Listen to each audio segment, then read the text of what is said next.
In this video, I'm going to talk about 12 key mistakes that have cost me well over $10 million on my journey of scaling 3 multiple 8-figure companies over the past several years. This is actually a presentation I gave at a small mastermind of very high-level entrepreneurs. We'll splice over to the video now. Enjoy. So the first thing, and just to give credit, I got this from Ryan Deiss, is the culture skill matrix, okay?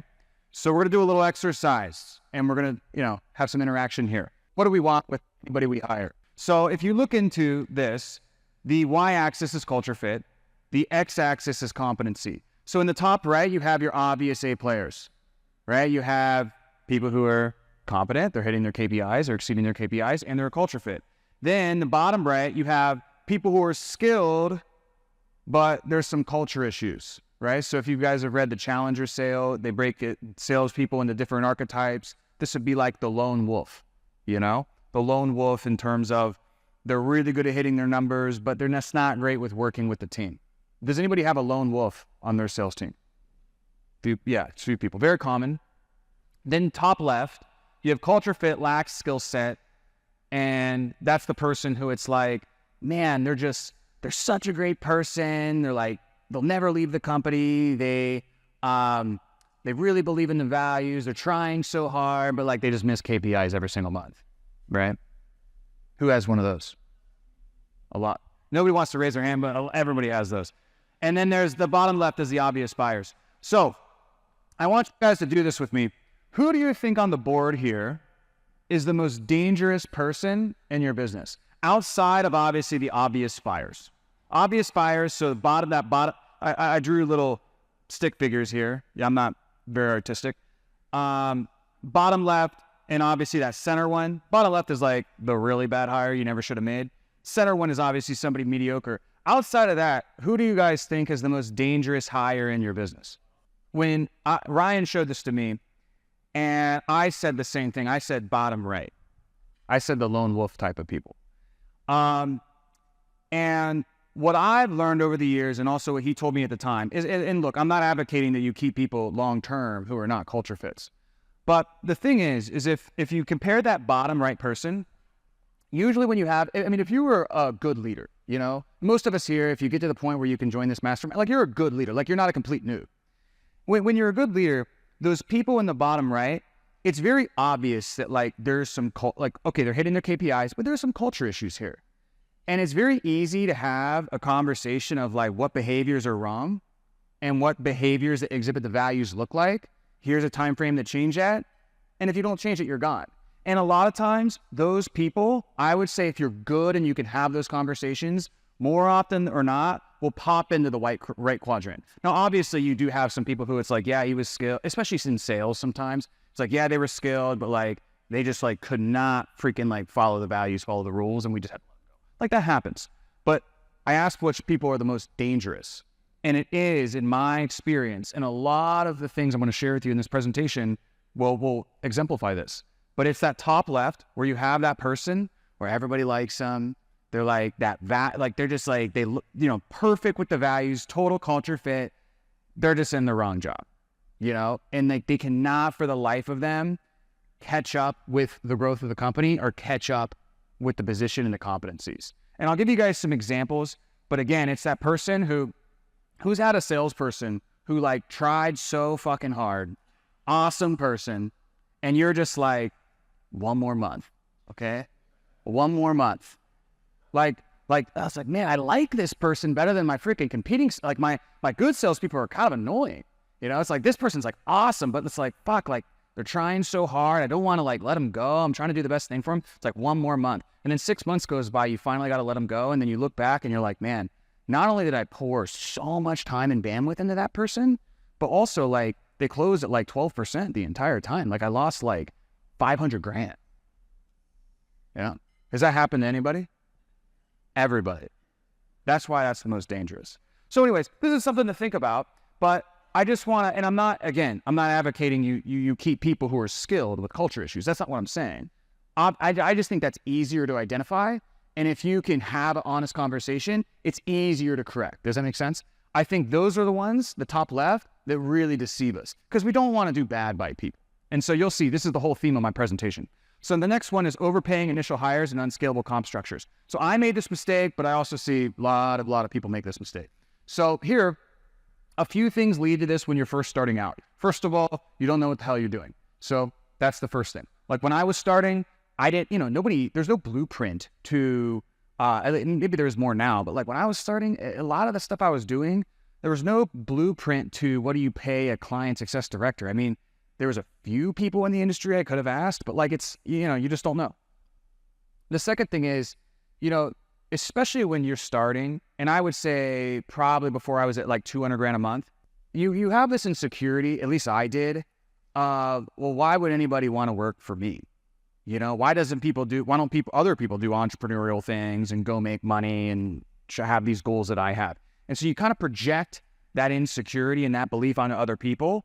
And what happens is like I had it in my head that like I got to come to the table with these banger opportunities and banger offers for people and give them all of this upside because like my vision wasn't that big.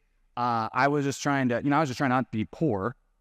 And, I have this insecurity of like, why are people going to work for me? So that's another reason this happens. The third reason is you're at such a low scale that like, you just don't put in comp structures that work at high scale. And you're thinking in maybe doubling or tripling your business, but you're not thinking of going from 500 grand a month or 50 grand a month to 500 grand a month, which is 10x, right? And so that's a reason. And then when you do scale, you're going to have a lot of issues where people have a distorted perception of what they contributed to that growth. So if I've had people, like I had somebody who was like a data entry person basically, and kind of like an admin. And they were around when we went from like, we went from 100K a month to 2.5 million a month in 12 months. And so they were there during a period of that time. And this person had built up this huge perception of what the value they were contributing and wanted like a COO salary when they were just doing like basic tasks. So that's kind of an extreme example, but that happens a lot in terms of perception of value. So the classic mistake, any comp structure that is tied to profit gross margin or units sold before you get to about 250K a month to 500K a month top line. Now that's at least our businesses that we have here, coaching businesses, agencies, services, stuff like that. I would say in most parts, it's really hard to create a good profit share structure or a gross margin percentage structure or a percentage of units sold or a percentage of cash before that number, okay? Because you're growing so quickly, okay? So a great example of this is I've had a client, many clients, who they partner with another content creator and they're doing 50 grand a month and they're like, yeah, like I'm only paying $200 for every customer I sell for this other person's training to be in my program. It's like that, that might only be a few $1,000s a month when you're in a really low scale. But if you get to 300-400 grand a month, like you're shelling out like a lot of money. So it becomes an issue. So I'm not saying any of these structures are wrong. It's just there's a different way that you got to do them, and you have to think a little bit more long-term. Real quick, and then we'll get back to the video. If you need help with any of these three things, either installing a lead acquisition internally in your business, you need new sales reps, and you want sales reps recruited done for you, and also get the sales consulting and sales management help that comes with that, or if you just want overall business strategies of how you can scale to 8 figures or beyond, go to the link in the description, click that link, check out the video, and then book a call with our team. We'd love to help you with any of those three things. Now back to the video. So what I would do instead, one thing is just bite the bullet and pay a salary. Like for me, when I started, and I don't know if this is going to help anybody in here, but like, I gave variable comp structure to fucking everybody.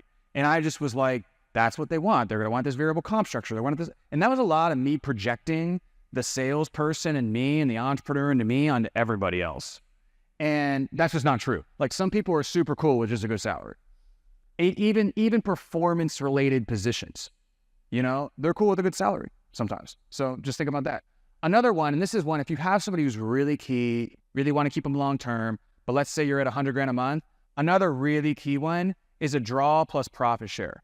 So instead of like, for instance, if you're doing 200 grand a month and you give somebody, and you're only doing 100 grand a month profit out of that, but this person who's a fucking key person needs to make 20 grand a month. Well, to get them to make 20 grand a month, like you got to give them like 15 to 20% profit, right? That's going to be way too much, especially as you scale. Does that make sense? So what you would do instead is you would, let's say, do a 10K a month draw or a 15K a month draw, and then a smaller percentage of profit. And then when that small percentage of profit, let's say it's 4%, when that exceeds 15K a month, they just make the 4%. Does that make sense? So that's something that I recommend a lot of people when I get on calls to do that. The next thing is this 5-tier bonus structure. Basically, I'll use sales management as an example. So you have a base plus 5 tiers of bonuses. So if you're a sales manager, maybe you make 10K a month. This would be a low comp for a sales manager, by the way. But let's say you make base 10K a month, then your projection's 100 units. So if you hit 90 units, you get an extra 1,000. If you hit 95 units, you would get 2,000. If you hit 100 units, you would get 3,000. And then so on and so forth, you could make up to 15 grand. And then that resets every single month or every single quarter. So this is what keeps it from becoming unscalable. Does that make sense? And then you could renegotiate it every quarter if you want to with the person and with the leader. But then that way it's like, it's under control. Because a lot of times when you're growing really, really fast and you dish out a percentage of cash or a percentage of profit, sometimes you end up growing a lot faster than you think, or things change, or your expenses change, or P&Ls change, and then these things don't work, you know? And then the issue is what's the real problem of doing this? It's because sometimes you get in a position where somebody's way over fucking paid and you got to change it. And Charlie Munger, you know, obviously just passed away. One of the things he always used to say is there's super deprival syndrome, which means like people will fight way harder to keep what they have than to gain something new. And so, you know, somebody, you give them an unscalable comp structure, they get way overpaid, and then you have to take it away. Almost always they are fucked. Like they're going to quit, you know, or they're going to be demoralized. They have no wind in their sails. This is not going to work out. So number 3, some people just can't keep up with the company growth. So this is a lesson I've had to learn a bunch, and it's a sad lesson because you really want to give people opportunities, and you really want to think people can keep up. But the reality is, especially if you grow really fast to the 8 figures, it's going to be tough. So there's going to be some people that aren't going to be able to keep up. A lot of big thing is especially leaders, and especially people you put in leadership or team lead type positions. So again, this isn't like me trying to come down on. It's like a lot of this mistake is because in my mind, like I'm trying to give opportunity to this person. I'm like in their corner. I'm rooting for them. It's that top left culture skill person, right? It's like one more month, you know? And what I've realized is that sometimes it just doesn't work out. So I'll give you an example. This is like a fictitious example I just made up, but I saw this happen with a client I was working with the other day. And this has happened to me at least like 3 times. So let's say you're doing around 50 grand a month. Things start to really take off. You have 1 CSM, okay? CSM's good, all right? Company starts to take off really quickly. So like, let's say over a year, you go from 50K a month to 800 grand a month. So you're at a fast clip, okay? So you're moving really, really fast. Company's taking off. And as you start scaling, obviously this person, he's your only CSM or she's your only CSM, they start to cap out really quickly.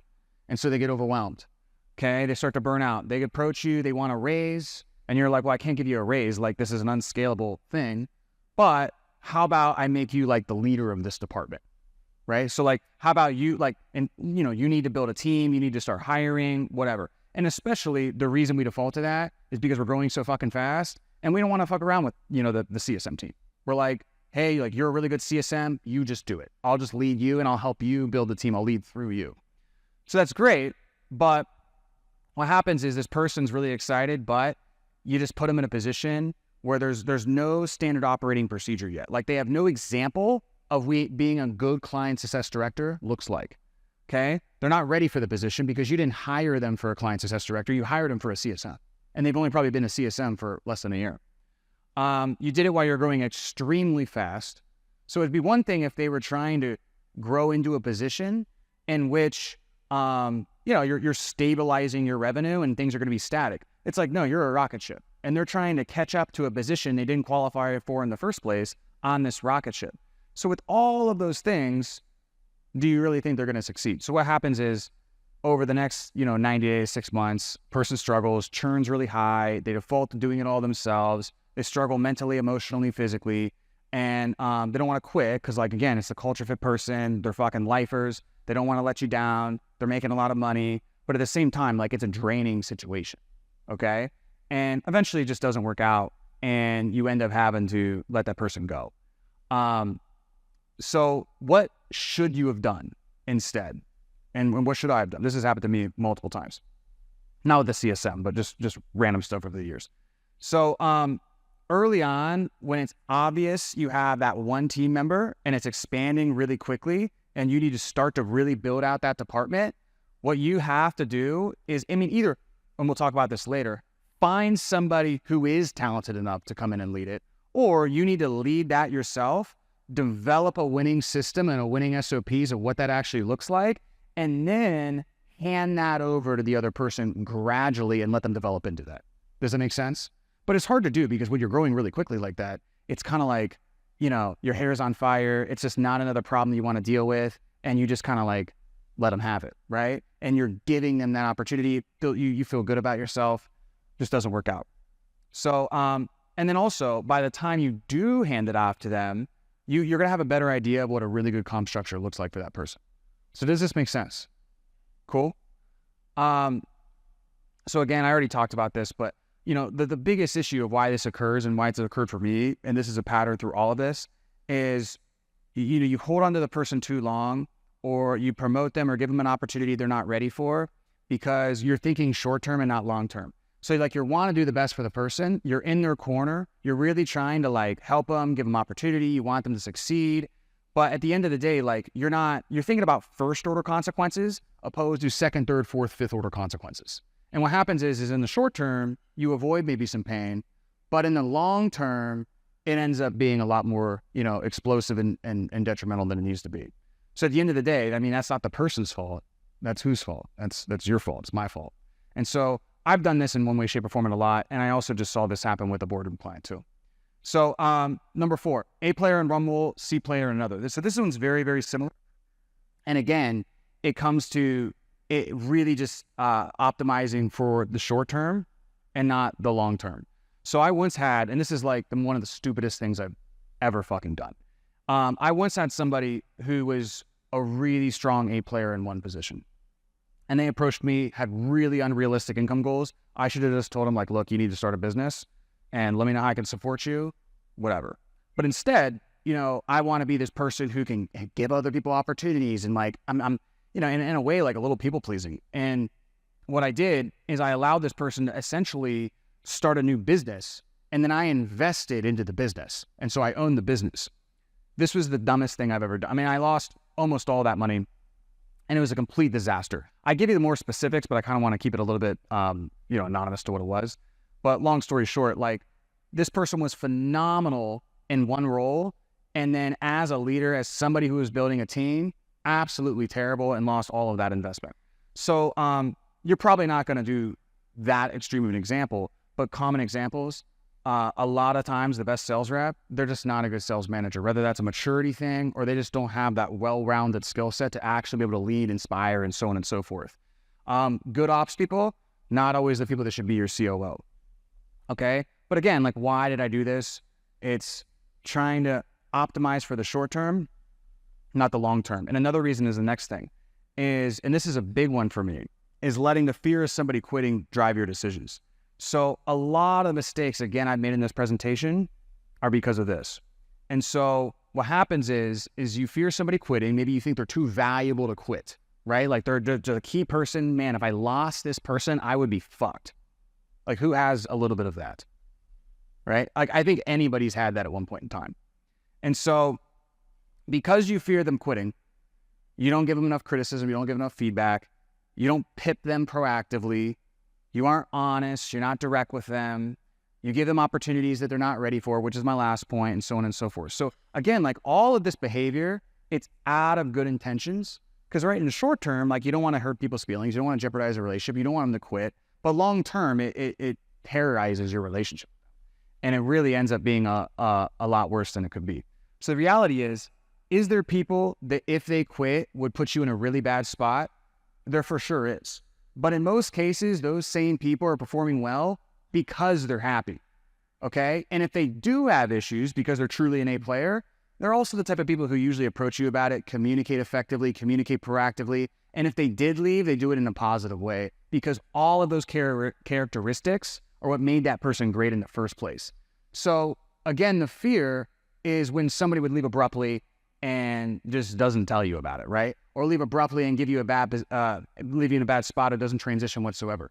But every time I've had this happen, the truth is that person wasn't happy. And therefore, behind the scenes, they actually weren't even doing as much as you thought. There was one person who left extremely abruptly one time years ago. And I remember when we actually all got on a call and looked at what this person was doing, we discovered it was basically nothing. And we didn't even replace the person.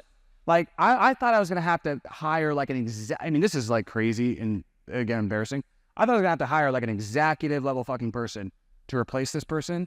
And I got on and like, we couldn't figure out what they were doing. And a lot of the stuff they were doing was like meaningless, like almost like just, I don't know. Like, I don't really know. You know? Anyways, again, most times when you do have this happen, in reality, they were doing a bad job.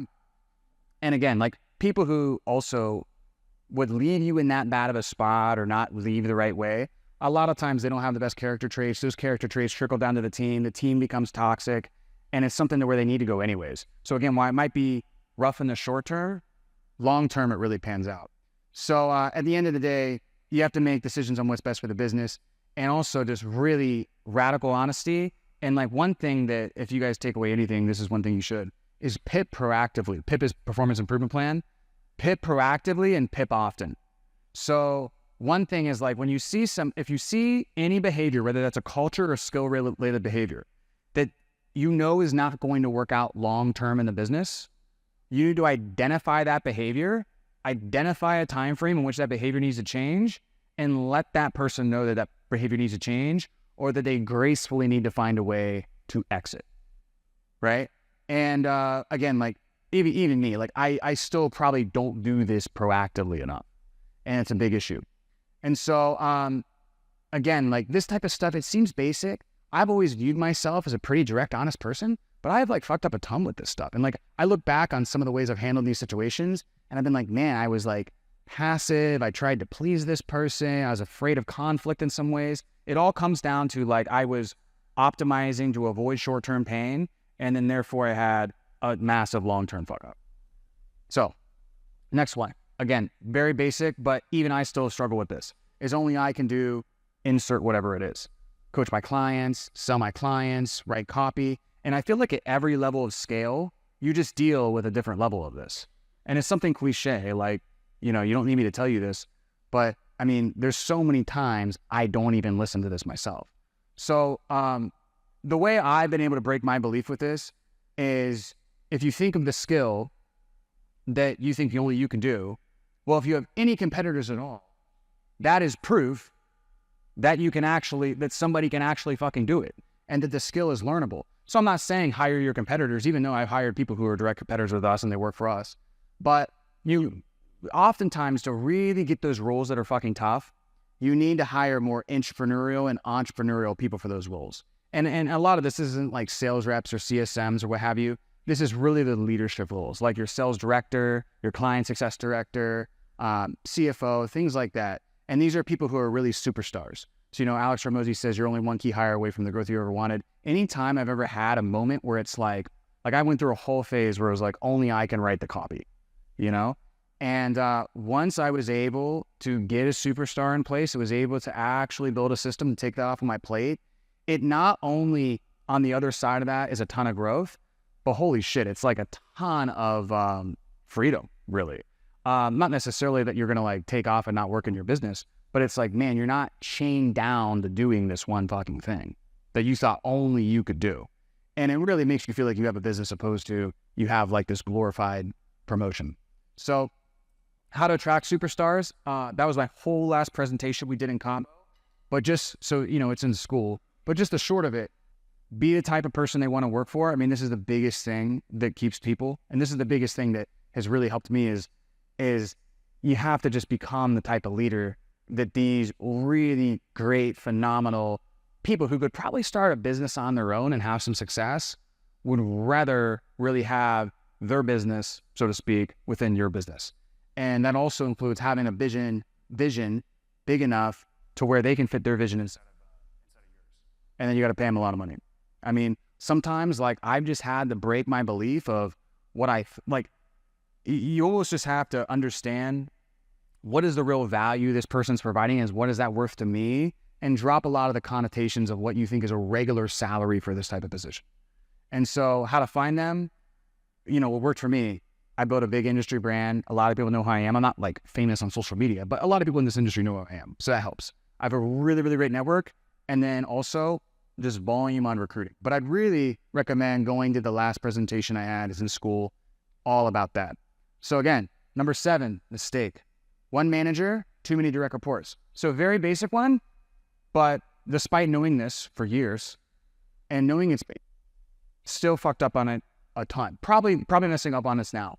So I had one of my one-on-one clients. This is literally, and this is one of my one-on-one clients who's doing 120 million a year, right? So like, this is not a newbie, okay? They came to me with this problem. They're like, yeah, our sales manager's underperforming. They're good on meetings. They know how to train sales, but the reps, like they're reporting that they're not getting supported. The churn's super high and the team's just not getting better. And then I was like, okay. And he's like, yeah. And the real reason I really need to figure this out now with this manager is he's about to go from 14 direct reports to 21 direct reports. And I need this guy to perform. And so it's obvious like what the issue is, right? And so the solution's obvious, but even with us, like we've made this mistake. Like realistically, what that person needed to do is have sales director and have that person have 10 direct reports or maybe 8 direct reports with some managerial responsibilities, and then just have a full-time dedicated coach for the other 10 to 12. And then eventually, probably soon, like a third person who's probably a team lead. And it does make a huge difference. So, man, it's like, this is like, sounds like the most obvious cliche shit ever, but I guarantee like, there's probably a ton of people in here fucking this up right now. We might even be fucking this up right now. Because usually what happens is you have somebody who's exceptional. They're a workhorse. They tell you like, oh, I can totally do this. I want to do it. And they also feel like their income in some way is tied to their time. And so you make an exception. Well, it's like, yeah, that's generally the rule, but so-and-so, they're just really good, And then what happens is there's always a fallout. Like every time I've done this, there's always a fallout. And what I mean by fallout is you have a situation where you end up having a bunch of churn on a team or a bunch of underperformance on a team. And then like you're trying to figure out what's going on. You're calling all the people and there's just not enough support, not enough one-on-ones. And you always hear like, I just don't want to reach out to my manager name because they're just really busy. And it's like, when you hear that, you just know that either one, they're not doing their job, or more likely they don't know what their job is. Or number 3, they have too many fucking direct reports. But that's something like, just go call your direct reports, your manager's direct reports, and just ask them that and see if they bring that up. That's something very common. Yeah, I just try not to bother so-and-so because they're so busy. That doesn't mean you fire the manager, by the way. A lot of times it's either a reprioritization of their priorities or too much shit on their plate. I got too many direct reports. So the next one, hiring managers without having some, at least, specialized knowledge. So there's 2 ways to acquire leadership level talent. You can buy it, you can build it. Okay, leadership level talent, your client success director, sales director, CMO, CTO, what have you. Okay, you can buy it, you can build it. Okay, so building it, pretty simple. You acquire the skill set first. You gradually transfer that skill set to someone on your team. You promote that person to team lead. You're involved. You're still managing the team. They're the team lead. They're kind of like your assistant. Then you kind of co-manage a little bit, and then you allow them to be the full manager. And that might be like a 3 to 4 month process, maybe 6 month process. It depends. Okay. I like to always tell people it's a volume knob, not a light switch.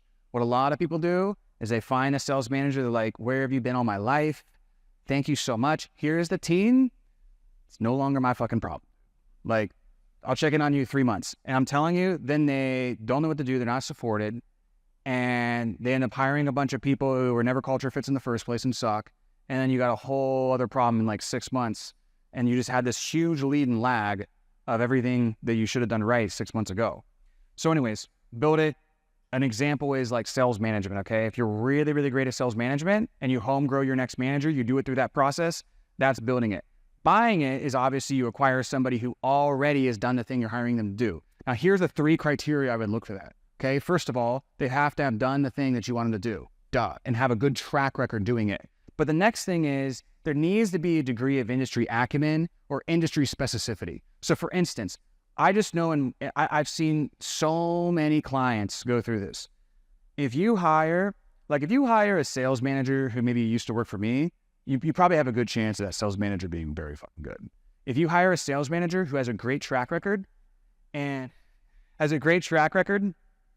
is from real estate, I'm telling you, that's like, I'd say 70% chance that person fucking struggles. If you hire a sales manager who's been managing a sales team of 100 to 150 people, but they're taking over your high ticket team of 6 people, the person's probably going to struggle. It's just very different. And so you really need to make sure that it's specific.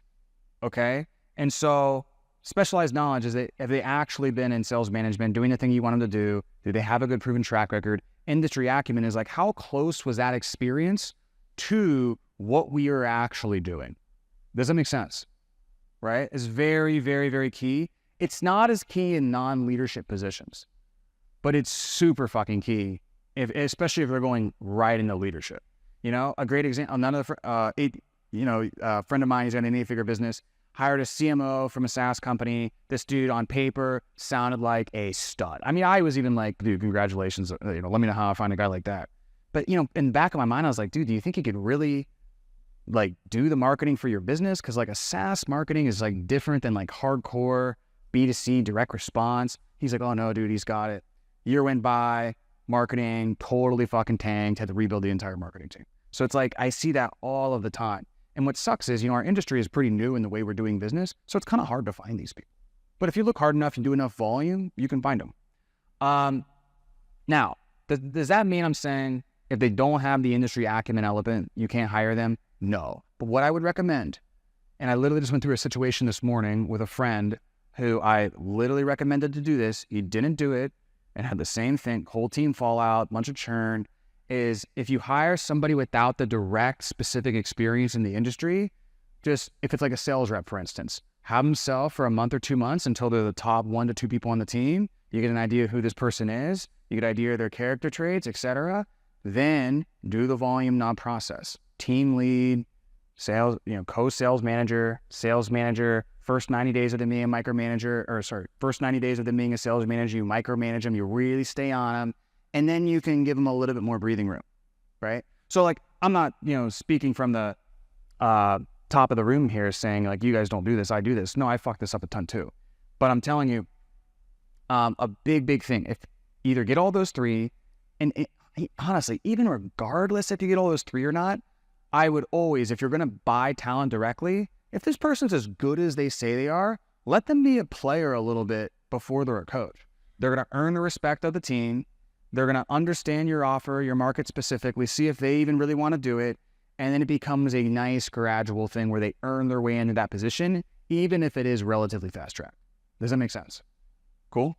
So the common pitfall of buying the talent, right, is not having the specialized knowledge in the first place. So let's say you're somebody who you really want to acquire that sales manager, but you stink at sales, right? Well, how are you going to know enough about sales to get that person in the first place? Like to understand and hire who's good and who's not, right? To sift from the good from the bad. Well, you either have to have the skill set first, or, and I got this from Layla Hermosi, but it's let the interview process be the education process, to where you do enough interviews where you start to understand by comparison who's good and who's not. So a great example of this, Sam Evans did 600 plus interviews to find his technical co-founder of school. That's obviously an extreme example, but that's the co-founder that he found that's, really going to create a company that's worth probably multiple billions of dollars. So I think it's like, it's a great example of that. The third thing I didn't put here, and this is something I've done personally, is hire a third party who knows that skill really well. And usually this is somebody you trust, a friend, whatever, who can like co-vet that person. Okay. And that's another thing that I know Sam did as well. And so final note, it's not buy or build. A lot of the best hires I've had, the ones that have had have really allowed me to have explosive growth in my company, I bought and built, right? So I found somebody who already had those 3 criteria and I poured everything into that person that I knew. So number 9. So this one's kind of funny, but it's gaslighting yourself into thinking you can't train people when really you just can't hire people. So with this one, I've done this a long time ago. I probably did this recently as well. There's been times I've been really good at a role, but for the life of me, I just couldn't hire this damn position, right? Like I just couldn't replace myself out of this position. And I used to think like, man, like I am so good at this. Like, why the hell can I not train anybody to do this shit? And then when people wouldn't work out, I was like, man, am I a bad manager? Do I just suck? Like, do I need to, like, did I forget how to manage a sales team? Like, what's going on? And what I realized later after actually hiring these positions successfully is I was just trying to turn a 2 out of 10 into a 10 out of 10. So this doesn't mean training is not important, but really it's like, man, like when I really figured this out, I just realized like I am way under hiring in terms of the caliber of people I needed.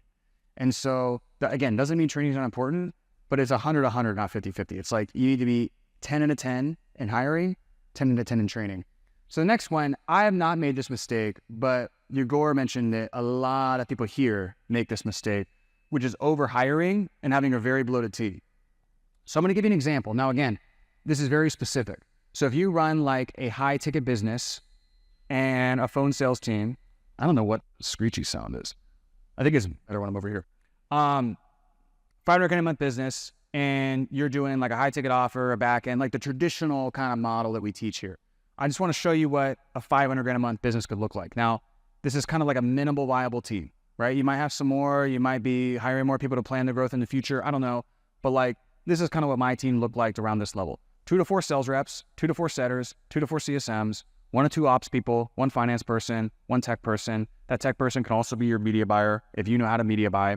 1 sales manager, a CSD, that's optional, back end offer. So when I was doing about $500 to $700 a month, I had 9 people. Now that was pretty extreme, but like we were fucking lean, man. And we were all A players. So maybe you have a few extra hires. The big thing here is that like, if you're doing $500 a month and you got like 50 people, I think you just got some issues, right? And so if you're a little bit over this, it's fine. And I think you should like talk to your account manager and just look at it. But I think there's like a warped perception of how many people you need to hit some of these numbers that you've hit, right? So we'll do $1 million a month, right? This is also probably going to seem low to you guys, but this is 21 to 29 people. 4 to 6 sales reps, 4 to 6 setters, 4 to 6 CSMs, 2 to 3 ops people, 1 to 2 finance people, 1 tech person for like general tasks, 1 tech person for media buying, 1 social media video editor person, recruiter, 1 CSD, 1 sales manager or setter manager, right? Or, you know, maybe you have both of those. But again, 21 to 29 people, $1 million a month, and that's cash, okay? So if you think about this, and there's a few caveats here that would not make this model work, and I'll explain that next. But if you had a 10K offer and a back-end offer, I mean, I was at Traffic and Funnels. There was 2 sales reps, 3 setters, a back-end offer, and we did $1 million a month. So like we did $1 million. So we did $1 million to a month off 2 reps. Now, granted, I was killing it, but like, you know, most people don't even think that's possible, right? What is possible, especially if you have a 10K offer and then you have a back end that's like 30K plus, if you have 4 reps, it's very reasonable for them to each do 150 to 200, and then your back end to make up the rest to get you to $1 million a month, right? Sales reps, setters, that's about a 1-to-1 ratio. Same thing with CSMs. Ops people, I mean, pretty simple. Finance team, pretty simple. And then all of my marketing staff is considering that you're just keeping super freaking focused. Like you're just like ads, tech, VSL, media. I mean, very, very, very basic. Very, very, very simplified. If you're going to try to be like famous on social media, yeah, you're going to need more people, right? If you're going to try to run on all sorts of different channels and do a bunch of different tests, do a book funnel, sell and this and to be clear, I consider this the minimal viable team, right? Like if you're slightly above that, I wouldn't feel bad. You just still want to be like triple that or double that, right? Then I would get a look at what you're doing. And maybe your business is a little bit different and it warrants that. There's also different scenarios and situations. So a few keys to a high labor efficiency ratio is number 1, charging premium pricing. So as you'll see, like if you're only charging 5K, none of those numbers work, right? Like you basically got to double all of those numbers because you got to double your customers. So if you're charging, you know, it really depends on your industry, depends on your offer. If you're charging 10K, 15K, 18K, Pay helps a ton, right? So premium pricing is really, really important. The other thing is in the beginning, getting resourceful, allowing a lot of people to wear multiple hats. Okay. So all your initial people, like this was really helped me. We had a very everybody was a Swiss Army knife type team. I worked really fucking hard and everybody was a 10 out of 10 A player, could do multiple roles. Right. And so that's how we were able to do $500-600 a month with we used to just do one meeting a day and everybody would attend that one meeting. This mic situation, not good.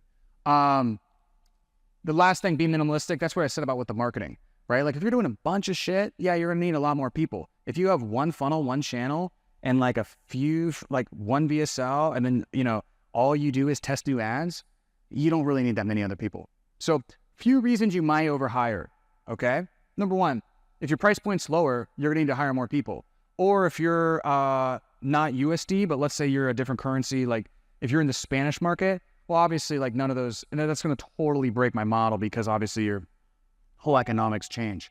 But if your price point's lower, if you're selling at 4,800, which I don't know how you really, it's tough to scale at a price point that low. But if you're doing that, you're going to have to hire a lot more people. Maybe you're more in a balanced season, or maybe you're in a situation where time freedom over growth and income in your business is more important. So there's a lot of different things there. Maybe this business isn't your primary business. And so you don't want to spend the majority of your time there. So you want to overstaff a little bit on the leadership team and do that a little bit earlier than maybe how I would do it, right? Because for me, I just ran those positions as long as I possibly could. So that's a reason. And, sometimes you might be cool with going a little bit slower, or, you might just want to really work 10 to 20 hours a week at $300 to $500 a month. I mean, there's a lot of reasons you could do that. But if you're really just I just want the goal, I gave you the models that we used. So bad reasons, though, to overhire. You're hiring B and C players. You don't know how to train and manage them to get high efficiency out of the people. A great example is the sales reps. If you have a sales team, I see a lot of sales teams, and people brag about how many people's on their sales team. Not in this room, but I go to other masterminds where yeah, I got a 60-person sales team. And it's and they'll only do 120 units, but not very many units. I'll see a big sales team and they'll do everybody's doing 8 to 12 units. And it's dude, that's just not good. Whereas what I would rather strive for is a sales team of fewer people doing 25 to 30 units. Because you're going to get better people, they're going to make more money, you'll attract better talent because of that, they're going to stay longer, there's less churn, all of those things. And that's stuff, I've screwed up on that too with our sales team before. 11 is not enough QC for performance-based teams. So by performance-based, there's two real teams. Marketing could technically be performance-based, but there's two real teams that are performance-based teams that I'm referring to. There's sales and there's client success. So the leaders in these departments have two primary functions. There's the high-level stuff. So let's say it's a sales manager. The high-level stuff is the script, the overall processes, the tech, the CRM, the dialer, that type of stuff, right? The performance, pretty straightforward. Hiring, ramping, training, firing, QC, etc., right? So what percentage time do you guys think should be allocated to each? How much percentage do you think is 50-50, high level to performance? What do you guys think it is? It is 80%, but it's usually inverted. So what happens is you hire a manager.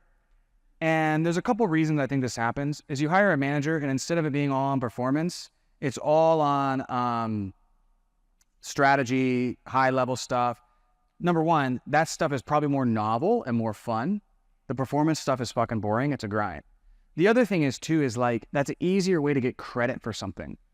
If Johnny, your manager, revamps your entire script, the credit goes to Johnny, the manager. Or if he moves you into a better tech system, the credit goes to, that's something they can kind of put as a notch in their belt. Whereas the performance thing is just, it's a grind. It's boring. But that's really what 80% of their time should be doing, is that type of selfless work. So they don't do enough interviews, not enough one-on-ones, not enough performance reviews, not enough coaching calls and training. Their team meetings aren't effective. There's no accountability, no QC, nothing, right? And again, great reframe for this is a sales manager, sales director. You should almost take out director and just put coach, because 80% of their job is really just finding and building and then retaining really, really great people. But they won't want to do that. It's just boring. Like, and you wouldn't know unless you really done it. Like, if you sat there all day and just reviewed all the calls, even for me, I review like 3 calls and I'm like fuming. I'm pissed. Like nothing's ever good enough, right? And you just get angry. So imagine doing that every day. All you're doing is reviewing calls, drilling with the rep, reviewing calls, drilling with the rep, doing more interviews to find reps. It's a grind of a job, right? And so a lot of people, they just won't do this 80%. But really, at the end of the day, that's all it is. And so this is a big issue. I almost guarantee, even in our teams, we probably need to do a little bit more of this. I like stamp QC on their foreheads, but I guarantee all of you guys could do this better. Real quick, and then we'll get back to the video. If you need help with any of these 3 things, either installing a lead acquisition internally in your business, you need new sales reps, and you want sales reps recruited done for you, and also get the sales consulting and sales management help that comes with that.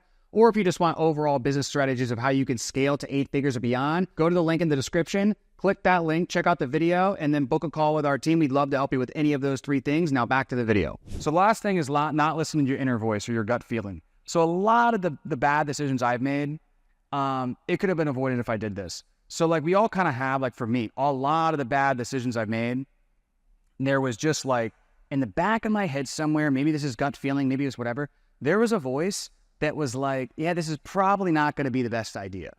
And then because I was emotionally convicted on this thing, I did it fucking anyway. So like, it's like, pip this person, but I didn't do it.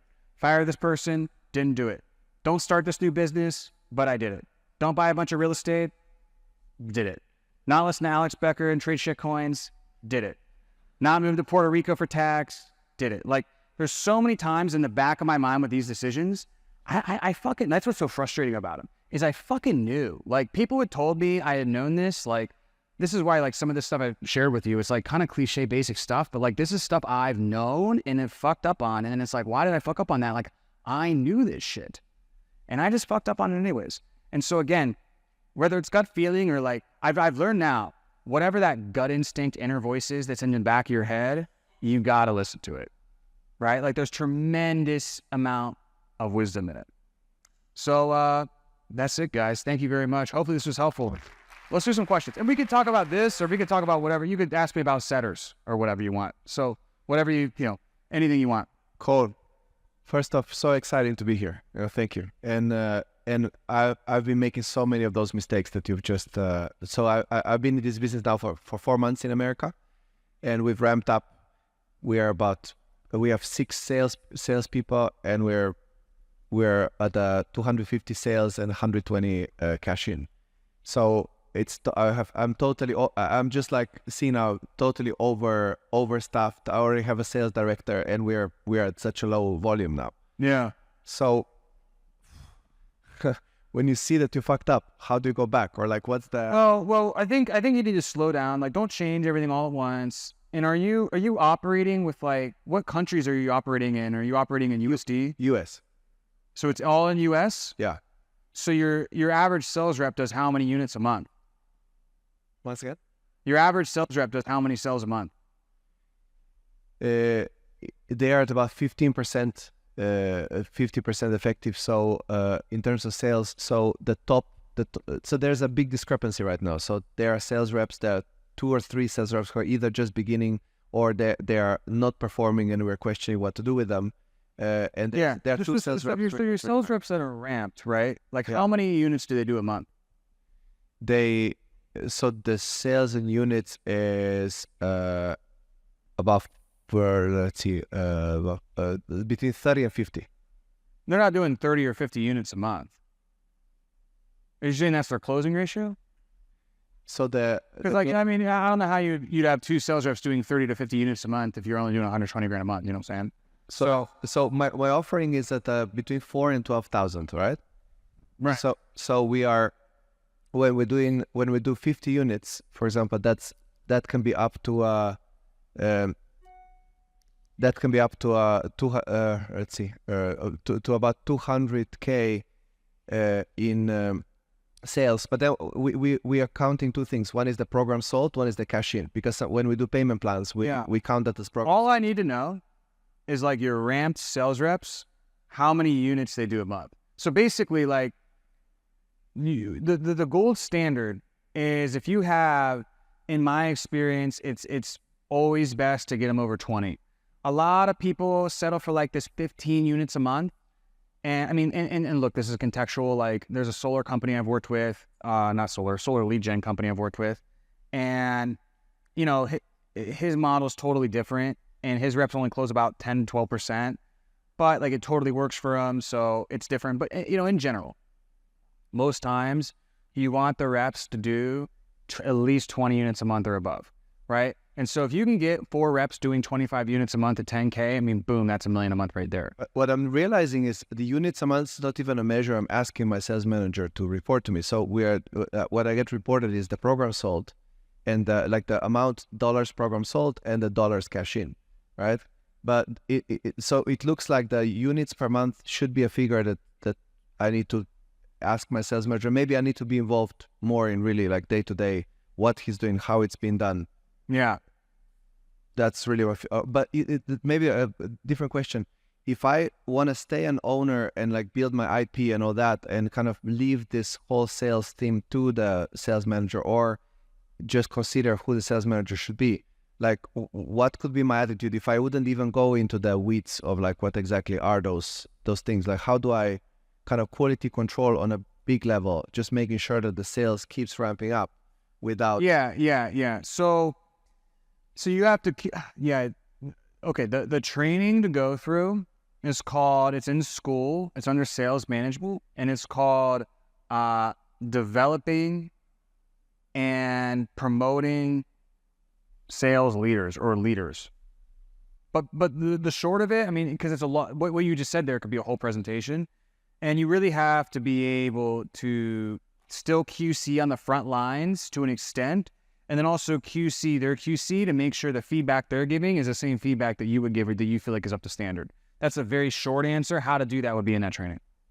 But Cole, is there a choice if I want to stay an owner, like IP producer, someone who like does best language stuff in the world, and just kind of focus on that, and just have one or something like a key, like I would like to have like a 1 meeting a month with my sales manager, making sure that things are going well.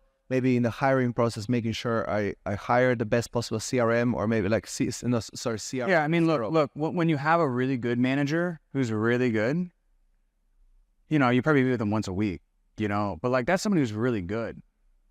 And it depends on what your goals are, and like, you know, again, like it depends on who the person is. Like to find somebody that you can meet with once a month that could really scale something like this, I mean, and do it well, at least up to what I would consider good. I mean, it'd be pretty hard, you know? So it's tough to find. But, you know, again, like the process I laid out, it's like you gotta, it's almost like you're micromanagement at first, and then you gradually give them more time. Like I do have people on my team that, I mean, man, I don't know if I could meet with people once a month. Like we would be so out of sync, but like they're good enough, and I know what you're trying to do. And so the answer is yes, but you know, it's a gradual process to get there. Let's do next question though. We got one here. We got only time for more. Just one more. Hey, Cole, thanks. Sure. So we have a sales team about 4.5 to go in part-timer, and we have a sales manager. And so we talk about 80% of their job is training, reviewing, and everything else. The sales manager still wants to sell, right? They still want to be able to make that money. So how do you structure how they are so that they can continue to get revenue, they continue to make a good income, but they're okay with that grind because it's going to directly affect maybe how much time they can be on the phone?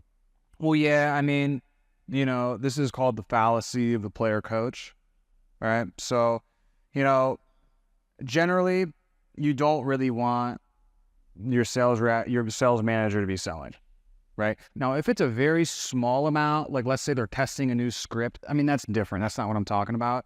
But like holding them to like legitimate KPIs, I'm telling you, it's like not a good idea. Or like comping them to where they're still going to make the most of their money out of sales, not a good idea, right? So like basically, and you got to think about it this way too.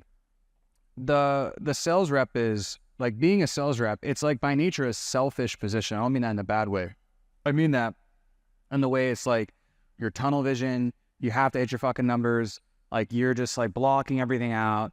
And if you have extra time in your day, yeah, I'm gonna hit my fucking numbers. Like you're just gonna figure it out. I mean, if coaching, being a sales manager, really a coach, it's the exact opposite. It's a selfless position, right? All you're doing is you're pouring into everybody else. And so with things like client success, it's not as big of an issue because client success can be finite. You have 10 things to do with the clients that you have. You can get those done, and then you can manage your team. With sales, it is infinite, right? You could always make another call. You could always hit your pipeline harder. You could always prospect more. You could always take more sales calls. And at the end of the day, if this person is mainly commissioned on sales, because that's probably what you're going to do because you don't want to pay them as a manager because it's, more pay. So if they're mainly commissioned on sales and they're KPI'd on sales and you're holding people accountable on sales team meetings and they fear not hitting their projections because they won't be looked at as a leader on the team, where do you think they're going to spend their time? They're going to spend all their time hitting their fucking projections, and then their team is just going to go by the wayside, right? So what really you have to do is you have to really structure it in a way where at first, like you're the manager, they're the sales rep, you promote them as team lead, and then they're just doing some basic managerial stuff just so you can get a feeling of it, like kind of train them, but it's nothing intense, right? Like you're really not depending on them for much. You're just letting them do some call reviews, you're QCing their QC, just seeing how they are. Then you kind of let them co-manage. So it's like you really let them fully manage and basically have no calls or very little calls, but you wouldn't KPI them on it at all. And then you maybe still run a couple of meetings a week, or you ride the meetings back, see how they do, you review their one-on-ones, and then you can start to let them go a little bit. And then you meet with them, 2 or 3 times a week, you QC their QC or QC together and just try to stay in the loop, right? And just not try to stay out of touch. So that's what you would do. And it sucks because, yes, that means you have to add this new layer of middle management to your P&L. You have to. But in most cases, though, it will ROI to an extent, right? Like with having somebody fully focused who's good, who can pour everything into the team, it will make a difference. All right, last one. What's up, dude? Oh, you Drake. Hey, Cole. So question for you. Knowing what you know today, would you advise people to build a double-sided offer the way you have? Oh, no. Yeah, no. So what? But the follow-up then is, would your business be where it is today had you not had the double-sided offer? I don't know. We could be bigger. I don't know. Bigger? So, yeah. Oh, yeah. It's hard to say. Well, he means how we have Remote Closing Academy, and then we have SDA, and so we place some of the people from SDA, or replace some of the people from RCA. I mean, one thing to understand is 75% of our hires come from just full cycle recruiting. They don't come from the certification program. So yeah, not a lot of people know that. So everybody thinks like I have this really fancy marketplace model. It's not true. Those companies can operate completely independently, and I designed them that way because I didn't want, if one happened to one, I didn't want something to happen to the other, right? So that's the first thing, is that like they're not dependent, right? So knowing that, yeah, dude, you don't know, because we wouldn't have grown as fast, that's for sure. But long term, having extreme focus, yeah, it would have made a huge difference.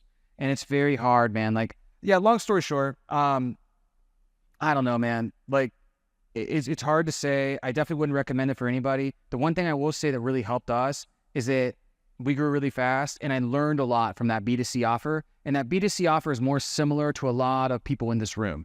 So because of that, I think I was better able to teach people in this room and teach people in SDA. I think that was the real value. And we grew really, really fast. So like, I'm not going to discount that. And like, it created 2 companies where we were able to attract like tons of talent. And so, we were able to really, snowball with an incredible amount of people, and we have an amazing team. So like, I wouldn't take that back. But like, yeah, like if I was to advise somebody else, so like, I think there's specific things in my situation that could have made sense. But like, if I had to advise somebody else, and I do all the time, I get called, I literally got called by somebody like mega famous. You guys would know who this person is. Like one of the big original influencers in the industry. And they were asking me about double-sided offer. I'm like, it's just so hard. It worked for me, but I've never seen it really work for anybody else at scale. And like, also like, I used to fucking bitch. Like, I mean, I still do, but it's like that was like trying to do the marketing for both at once and then keep both at like make sure product is good at both at once. Well, that's exactly what I was going to ask. You're always in a place where you're just putting out fires, Right. and you can never like there's this like I have a vision of what fucking 20 out of 10 could be for both companies, and I feel like I can never get to that vision because I put out fires here, then I put out fires here, and like I can only get things back up to good, you know, at least up to my standard. So, you know, it worked for me. I wouldn't change anything about what I did. But yeah, recommending for somebody else, no way. I would never recommend it in a million years. All right, thank you guys very much. Hopefully that was helpful.